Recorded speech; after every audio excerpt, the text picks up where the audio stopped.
ओम शांति सुप्रभात।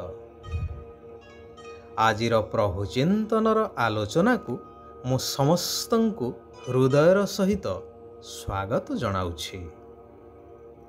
दुष्ट शक्ति उपरि अर्थात आसुरी प्रवृत्ति आसुरी संस्कार उपरे विजय प्राप्त करिवार जो महान परंपरा पर्व माध्यम पालन होई आसुछि ताहा वास्तविक अद्वितीय। तेबे आशा समस्ते यार वास्तविकता को गुह्यता को अनुभव करी निज भितरे थिबा दोष दुर्बलता गुड़ी को त्याग करिवार प्रतिज्ञा शक्तिमयी मांक पाखरे अवश्य करी निजर तथा समाजर अशेष कल्याण रे सहायक हेबे। तेबे एथिपाई दूरादेशी एवं विशाल बुद्धि हेबा निहाती आवश्यक। रावणर भ्राता विभीषणंकर महान चरित्र को जदि आमे अवलोकन करिबा एहार सुंदर प्रमाण आमको प्राप्त होई परिबो। रावण कामुकतार वशवर्ती होई सीतांकु छलरे अपहरण करि नै थाए। विभीषण तांकु अनेक बुझेइबा सत्वे रावण सबुबेले तांको कथाकु प्रत्याख्यान करिबा सहित तांकु भर्जित मध्य करुथिला। हेले सेथिरे विभीषण तिले मात्र विचलित हेउ नथिले कि रावण उपरे क्रोधित बा विरक्ति हेउ नथिले। एथिरे तांकर दुईटी महत उद्देश्य निहित थिला। गोटिए हला जे महापराक्रमी रावण तांकर निजर बड़ भाई जार पांडित्य तपस्या शक्ति सामर्थ्य आगरे त्रिपुर थरहर हेउथिला तांको द्वारा एते बड़ घृण्य निंदनीय घटना घटी जाऊ जद्वारा तांको कूलरे कलंक लागू से एकथा चाहू नथिले। द्वितीयतः से जानिथिले रावण जहा सहित अजथारे शत्रुता करुछे ता द्वारा सारा असुर कूलर पतन अवश्यंभावी एथिरे तिले मात्र संशय नाही। तेणु से यथासाध्य चेष्टा करुथिले रावण को परिवर्तन करिवा पाई। हेले जेतेबेले से संपूर्ण विफल हेले एवं रावण तांको हत्या करिवार चेतावनी देला सेतेबेले से चिंता कले जदि मु एही ठारे रुहे तेबे मो स्वभाव अनुसारे मु अन्याय को विरोध करी बारंबार रावण को बुझाइबी एवं से क्रोधित होई मते हत्या करिवो। तेबे एहा अपेक्षा जदि मो प्रभुंकर शरण निये तेबे जदिबा रावणर शक्ति द्वारा मोर मृत्यु हुए तेबे प्रभुंक सहयोगी हिसाब रे सद्गति को प्राप्त करिवि। एहा मो पाई महा सौभाग्यर कथा हेबो। बाकी रावणर मृत्युर रहस्य को मु जदि प्रभुंकु न कुहे तेबे मदवस्थ रावणर दुष्ट शक्ति द्वारा त्रिभुवन रे विनाशर विभीषिकार छाई खेली जीव। संसार त्राही त्राही करिव। तेणु से निजर समस्त बंधु परिजन को त्याग करी प्रभुंकर शरण नेले। एहा ही विभीषणंकर दूरादेशी एवं विशाल बुद्धिर परिचायक। वास्तव रे जदि देखा जाए वर्तमान ही सही समय जेतेबेले कि सारा संसार आसुरी शक्तिर कबल रे कबलित।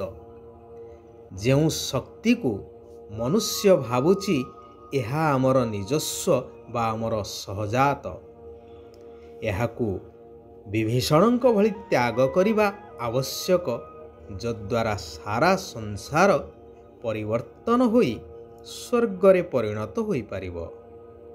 ପରମାତ୍ମା କହୁଛନ୍ତି, ମଧୁର ଆତ୍ମିକ ସନ୍ତାନଗଣ, ବର୍ତ୍ତମାନ ତୁମର ଏହି ଜନ୍ମ ହୀରା ତୁଲ୍ୟ ଅଟେ।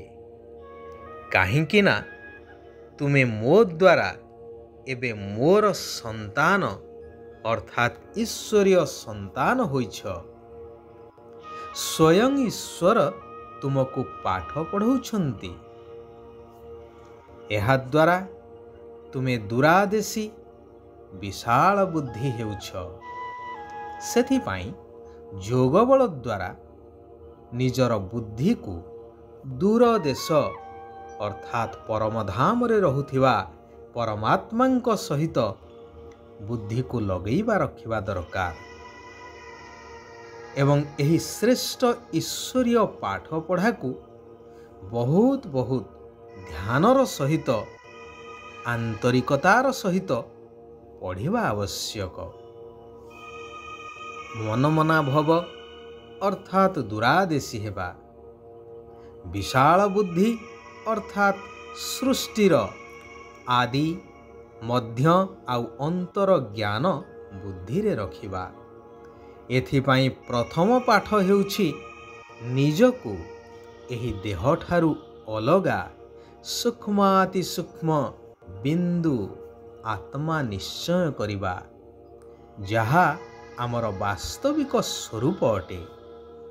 ଏହାଦ୍ୱାରା ଆତ୍ମାରେ ଗଚ୍ଛିତ ଥିବା ଜନ୍ମ ଜନ୍ମାନ୍ତରର ବିକର୍ମ ଆଉ ପାପର ବୋଝ ସମାପ୍ତ ହୋଇ ଆତ୍ମା ସମ୍ପୂର୍ଣ୍ଣ ଦୈବୀଗୁଣ ସମ୍ପନ୍ନ ହୋଇଯିବ। ସୃଷ୍ଟି ସ୍ୱର୍ଗରେ ପରିଣତ ହୋଇଯିବ। ଏହି କଲ୍ୟାଣକାରୀ ଯୁଗରେ ସମସ୍ତଙ୍କୁ ଦୂରାଦେଶୀ ପିତା ପରମାତ୍ମାଙ୍କର ସତ୍ୟ ପରିଚୟ ଦେଇ ସମସ୍ତଙ୍କର କଲ୍ୟାଣ କରିବା ନିହାତି ଆବଶ୍ୟକ। ସମସ୍ତଙ୍କୁ ବିକାର ରୂପକ ପଙ୍କରୁ ଉଦ୍ଧାର କରିବାର ମହାନ ସେବା କରିବାକୁ ହେବ। ଶିବ ବାବା କହୁଛନ୍ତି, ସର୍ବଦା ଉମଙ୍ଗ ଆଉ ଉତ୍ସାହର ଡେଣା ଦ୍ୱାରା ଉଡ଼ିବା କଳାର ସ୍ଥିତିକୁ ଅନୁଭବ କରୁଥିବା କର୍ମଯୋଗୀ ହୁଅ। କର୍ମ କରୁଥିବା ସମୟରେ, ଚଲାବୁଲା କରୁଥିବା ସମୟରେ, ସବୁକିଛି କରୁଥିବା ସମୟରେ ମଧ୍ୟ ସର୍ବଦା ଉମଙ୍ଗ ଆଉ ଉତ୍ସାହର ସହିତ ଯଦି କରାଯାଏ, ତାହା ହିଁ ହେବ ସଙ୍ଗମଯୋଗୀ ବ୍ରହ୍ମାବଶ୍ୟ ବ୍ରାହ୍ମଣମାନଙ୍କର ଜୀବନର ଆଧାର। ଉଡ଼ିବାର ଆଧାର ହିଁ ଉମଙ୍ଗ ଉତ୍ସାହ। ସର୍ବଦା ନିଜର ଏହି ମହାନ ଶ୍ରେଷ୍ଠ ବ୍ରାହ୍ମଣ ଜନ୍ମର ନିଶାରେ ରହିବା ଦରକାର। ଖୁସି ସର୍ବଦା କାଏମ ରହୁ, କାରଣ କଥାରେ ଅଛି ନା, ଖୁସି ଜୈସି ଖୁରାକ ନାହିଁ। ଏହାଦ୍ୱାରା ସମସ୍ୟା ଗୁଡ଼ିକ ବା ପରୀକ୍ଷା ଗୁଡ଼ିକ ମନୋରଞ୍ଜନ ଭଳି ଅନୁଭବ ହେବ, କଷ୍ଟ ଅନୁଭବ ହେବ ନାହିଁ କି ବୋଝର ଅନୁଭବ ହେବ ନାହିଁ। ଯେଉଁମାନେ ଅଶରୀରୀ ସ୍ଥିତିର ଅର୍ଥାତ୍ ଆତ୍ମିକ ସ୍ଥିତିର ଅଭ୍ୟାସୀ ଅଟନ୍ତି, ସେମାନଙ୍କୁ କୌଣସି ଶାରୀରିକ ଆକର୍ଷଣ ଆକର୍ଷିତ କରିପାରିବ ନାହିଁ। ଆଚ୍ଛା, ଆଜି ପାଇଁ ଆମେମାନେ ଏଇଠାରେ ବିରାମ ନେବା। ଆସନ୍ତାକାଲି ପୁନଃ ସେହି କଲ୍ୟାଣକାରୀ ପରମାତ୍ମାଙ୍କର ଆଉ କିଛି କଲ୍ୟାଣକାରୀ ମହାବାକ୍ୟକୁ ଆଲୋଚନା କରିବା, ଜୀବନରେ ଧାରଣ କରିବା, ନିଜେ ପରିବର୍ତ୍ତନ ହେବା ସହିତ ସାରା ବିଶ୍ୱକୁ ପରିବର୍ତ୍ତନ କରିବାର ମହାନ ସେବା କରି ଚାଲିବା। ସାରା ବିଶ୍ୱର ଆତ୍ମାମାନଙ୍କର କଲ୍ୟାଣ ହେଉ।